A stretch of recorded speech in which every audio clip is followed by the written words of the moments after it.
നമ്മൾ ഇവിടെ ഇരുന്ന് ചർച്ച ചെയ്തിട്ട് വിക്കിപീഡിയ പൊന്തിച്ച് കാണിച്ചിട്ട് 5000 അല്ല വേണ്ട എന്തെങ്കിലും കാണിച്ച 5000 കോടി എന്നല്ല. ബഹുമാനപ്പെട്ട എംപിമാര് പാർലമെന്റിൽ ഇരുന്ന് ചോദ്യം ചോദിച്ചു, അതിന് ഉത്തരം കിട്ടി. ആ ഉത്തരം ശരിയല്ലെങ്കിൽ നിങ്ങൾ രണ്ടാമത് സുപ്രീം കോടതി പോ, അല്ലെങ്കിൽ അവിടെ ചോദ്യമാ. ഏതെങ്കിലും പാർലമെന്റില്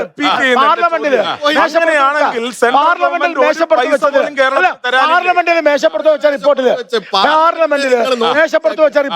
10 പൈസ കൊടുക്കാനില്ല. പാർലമെന്റിൽ മേശപ്പുറത്ത് വെച്ച ഇത് കഴിയട്ടെ, പാർലമെന്റിൽ മേശപ്പുറത്ത് വെച്ചതില് 10 പൈസ കൊടുക്കാനില്ല. ഇവരുടെ ഏതെങ്കിലും എംപിമാര്, കോൺഗ്രസും CPM-ന്റെയും ഏതെങ്കിലും എംപിമാർ എഴുന്നേറ്റ് വന്നിട്ട് അവിടെ ചോദിച്ചിട്ടുണ്ടോ? ബ്രിട്ടാസ് ചോദിച്ചു, ഉത്തരം കിട്ടി, അവിടെ അടങ്ങിയിരുന്നു. പിന്നെ ഇവിടെ വന്നിട്ട് പറഞ്ഞ ഡയലോഗ് അടിച്ചിട്ട് കാര്യമില്ല. ചോദിക്കേണ്ട സ്ഥലം ലോക്സഭയാ, അവിടെ ചോദിക്കട്ടെ. ആഡ് ചെയ്യാൻ വേണ്ടിട്ടാ ഈ കടം അല്ലെങ്കിൽ പണം കൊടുക്കാനുണ്ട് എന്ന് പറയുമ്പോ ഈ കൊടുത്ത പണം വകമാറ്റി തീർത്തത് കൊണ്ടും അതുകൊണ്ട് തന്നെ ഇതിന്റെ ഡീറ്റെയിൽസ് അവിടെ അവരോട് പണം കിട്ടാനുള്ള കടം പോലും കിട്ടാത്തതിന്റെ കാരണം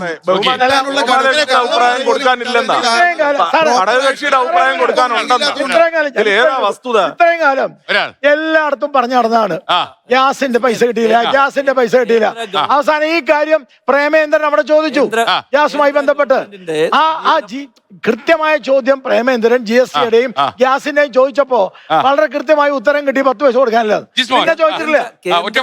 കേന്ദ്ര ഗവൺമെന്റിന്റെ BJP ഇതര സംസ്ഥാനങ്ങളോടുള്ള സമീപനം എന്താണെന്നുള്ളത് ഏറ്റവും ഒടുവിൽ നടന്ന ബംഗാൾ തെരഞ്ഞെടുപ്പുമായി ബന്ധപ്പെട്ടുകൊണ്ട് ഇത്രയും നാളായി ബംഗാൾ ആവശ്യപ്പെട്ടുകൊണ്ടിരിക്കുകയായിരുന്നു. വലിയ സമരവും പ്രതിഷേധവും എല്ലാം സംഘടിപ്പിച്ചുകൊണ്ടിരിക്കുകയായിരുന്നു. തെരഞ്ഞെടുപ്പിൽ BJP അധികാരത്തിൽ വന്നതിന് ശേഷം പിറ്റേ ദിവസം 2000 കോടി രൂപ ഈ ബംഗാളിലേക്ക് അനുവദിച്ചു.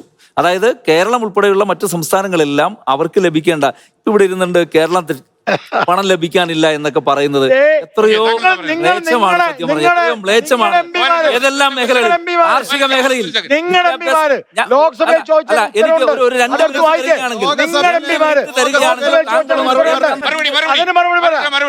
ഒരു 2 മിനിറ്റ് തന്നു കഴിഞ്ഞാൽ വിദ്യാഭ്യാസ മേഖലയിൽ, കാർഷിക മേഖലയിൽ മനസ്സിലാക്കുന്നത് 1757 കോടി രൂപ ഇപ്പൊ കേരളത്തിന് കാർഷിക മേഖലയിൽ മാത്രം കൊടുക്കാനുണ്ട്. ഞാൻ